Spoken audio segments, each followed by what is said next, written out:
Hello sorry fix India के YouTube channel पे आपका फिर से स्वागत है। तो दोस्तों आज की वीडियो में हम बात करेंगे। हमारे पास पैनल है जो कि सैमसंग कंपनी का पैनल है और काफ़ी सारे सेटों में हमारे को देखने को मिलता है। सैमसंग के सेट में भी आता है ये।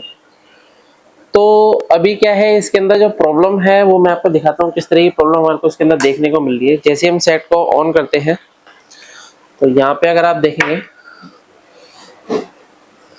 इसकी जो इंडिकेटर है वो ऑन हो गई है। ये ऑन हो गया सेट।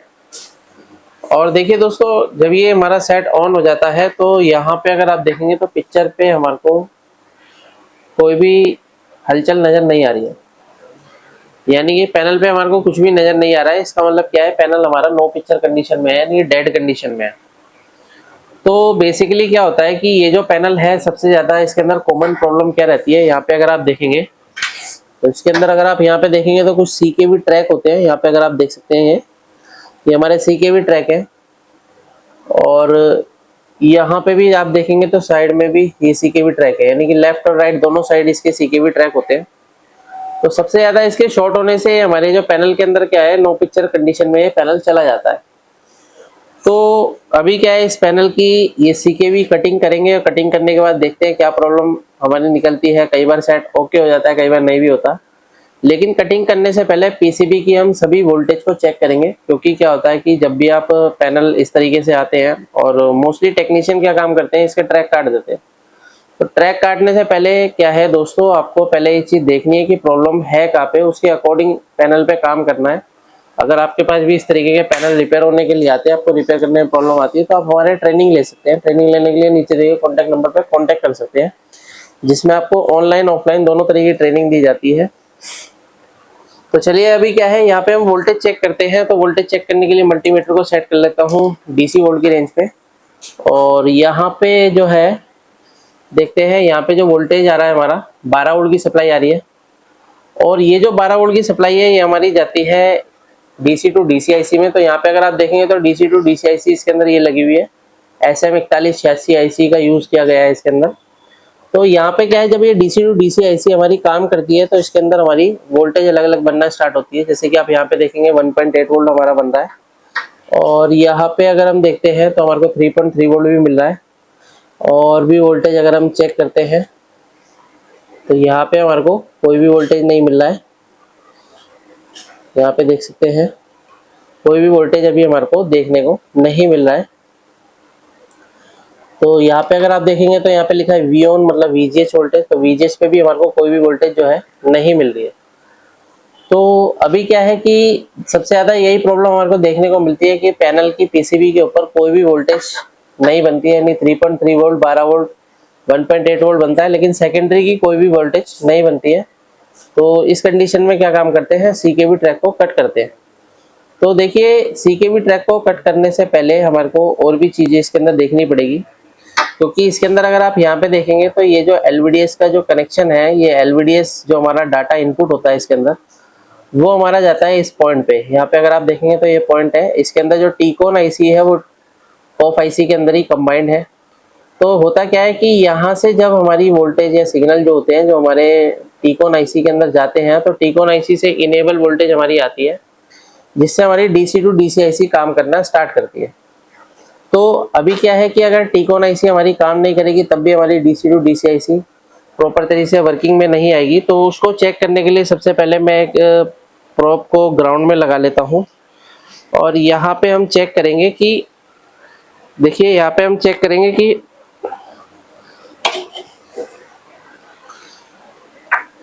यहाँ पे हम ये देखेंगे कि हमारा जो वोल्टेज है वो आके जाता है या किस कंडीशन में रहता है। तो यहाँ पे जो हमारा वोल्टेज आता है एवीडीडी वोल्टेज आता है। तो यहाँ पे अभी हमारे को जो वोल्टेज मिलना चाहिए एवीडीडी वोल्टेज मिलना चाहिए। यहाँ पे अगर आप देखेंगे तो मेंशन रहता है सब चीज़ें। तो यहाँ पे भी हमारे को कोई भी वोल्टेज जो है नहीं मिल रहा है। तो अभी क्या है, मैं सेट को ऑफ करके दोबारा से स्टार्ट करता हूँ और यहाँ पे वोल्टेज की देखते हैं क्या सिचुएशन रहती है। तो बटन को जैसे ही हम पावर बटन को प्रेस करते हैं और यहाँ पे अगर हम देखेंगे तो हमारे को वोल्टेज देखिए, यहाँ पे क्या है, जब भी शॉर्टिंग होती है पैनल में तो वोल्टेज बढ़ के और कम हो जाती है। लेकिन अगर आप यहाँ पे देखेंगे तो डीसी टू डीसी आईसी कुछ भी हलचल नहीं कर रही है, यानी कि वोल्टेज को जो है बढ़ा के कम नहीं कर रही है। बढ़ा के कम कब होती है? जब हमारी डीसी टू डीसी प्रोटेक्शन में चली जाती है। लेकिन अभी क्या है कि हमारे को स्टेबल वोल्टेज यहाँ पे देखने को मिल रहा है, लेकिन अभी क्या है कि हमारे को एक चीज देखनी पड़ेगी कि ये प्रॉब्लम डीसी टू डीसीआईसी की भी हो सकती है। जब डीसी टू डीसीआईसी फेल हो जाती है तब भी हमारे को ऐसी कंडीशन देखने को मिलती है। तो उसके साथ में देखिए दोस्तों, होता क्या है कि जो हमारी कोफ आईसी है, तो कोफ आईसी का जो कम्युनिकेशन होता है वो इस रोम आईसी के साथ में होता है। और ये जो रोम आईसी है, कई बार ये भी हमारी खराब हो जाती है। अगर इन दोनों का कम्युनिकेशन नहीं होगा तो भी हमारी ये जो कोफ आईसी है वो हमारी इनेबल वोल्टेज आउट नहीं करेगी, जिससे कि क्या होगा कि हमारा टीकॉन आईसी काम करना स्टार्ट नहीं करेगी। अब ये सारी चीज़ें हमें कैसे पता लगती है? इसके लिए हमारे को सीमेटिक की ज़रूरत पड़ती है। तो सीमेटिक देखिए, अलग अलग पीसीबी के अलग अलग सीमेटिक आते हैं। किस तरीके से हम चेक करते हैं, कैसे डाउनलोड करते हैं, सब चीज़ें अपने ट्रेनिंग के अंदर बताता हूँ मैं। तो फिलहाल अभी क्या है, हम यहाँ पे देखते हैं इस आईसी को हमारे को रीप्रोग्राम करके देखना पड़ेगा या रिप्लेस करके देखना पड़ेगा। तो रीप्रोग्राम करना इसको अभी थोड़ा सा पॉसिबल नहीं है, तो मैं इसको रिप्लेस करके देखता हूँ, ताकि हमारे को ये चीज़ कंफर्म हो जाए कि हमारी इस आईसी की प्रॉब्लम है या नहीं है। तो चलिए सेट को मैं ऑफ कर लेता हूँ, और ऑफ करने के बाद यहाँ पे मेरे पास एक और पीसीबी है। तो इस पीसीबी से हम यहाँ पे इसको रिप्लेस करेंगे। तो देखिए दोस्तों, जब भी आपके पास भी इस तरीके के पैनल आते हैं तो पैनल को आपको लॉजिकली चेक करना पड़ता है। काफ़ी सारे टेक्नीशियन मुझे मैसेज करते हैं, व्हाट्सअप करते हैं कि ये प्रॉब्लम है, कैसे सॉल्व होगा। तो भैया, जब तक आप चेक नहीं करोगे, आपको पता ही नहीं होगा क्या प्रोसेस है चेक करने का, तब तक आप पैनल को रिपेयर नहीं कर सकते हैं।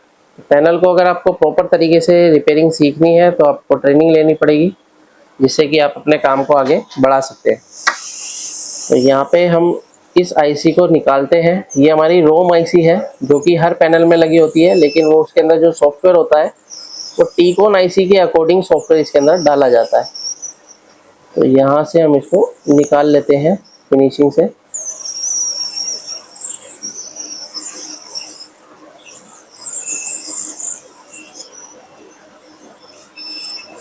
तो ये हमारी आईसी निकल गई है, और यहाँ से हम दूसरी आईसी को निकाल के इस पे लगाते हैं, ताकि हमारे को ये चीज़ कन्फ्यूजन दूर हो जाए कि एक्चुअल में प्रॉब्लम है क्या। वैसे तो हम इसको डीएसओ से भी चेक कर सकते हैं, लेकिन काफ़ी सारे टेक्नीशियन जो है डीएसओ का यूज़ नहीं करते हैं, इसलिए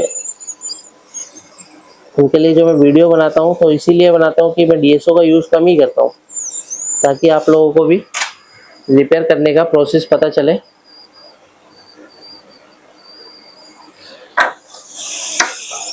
तो यहाँ पे हम इसको क्या है, बिल्कुल परफेक्ट तरीके से बिठाएंगे इस तरीके से। तो ये आईसी जो है अभी मेरी बिल्कुल परफेक्ट तरीके से बैठ गई है।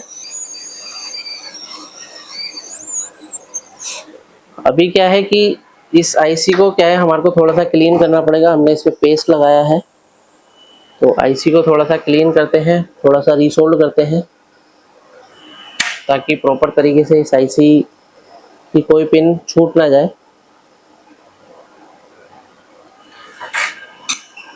तो दोस्तों, आपको जब भी काम करना है तो ऐसा नहीं है कि सीधा सीकेबी ट्रैक को आपको हमला नहीं करना है सीकेबी ट्रैक पे।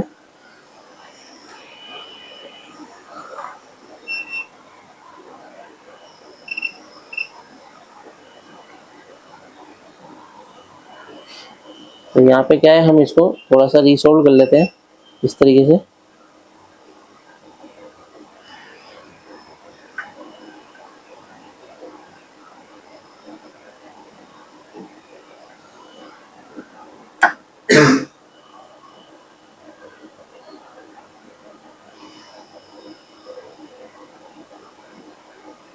तो यहाँ पे देखिए, इस तरीके से रीसोल्ड करना होता है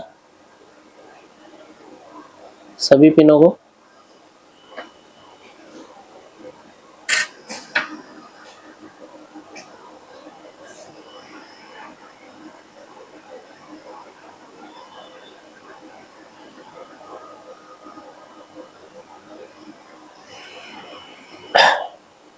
तो अभी ये परफेक्ट तरीके से रीसोल्ड हो चुकी है। एक बार इसको फिनिशिंग देने के लिए थोड़ा सा हम हीट दे देते हैं। तो देखिए, अगर आपको काम करना है तो इसके लिए आपकी हैंड स्किल भी अच्छी होनी चाहिए, ताकि आप किसी भी आईसी को इजीली रिपेयर कर चेंज कर सकें। क्योंकि आईसी को चेंज करना थोड़ा सा एक टास्क रहता है सभी टेक्नीशियन के लिए, क्योंकि ये माइक्रो लेवल के काफ़ी कंपोनेंट्स होते हैं। अगर आपको आईसी को निकालने लगाने में प्रॉब्लम आती है तो आप कैमरे का यूज़ कर सकते हैं।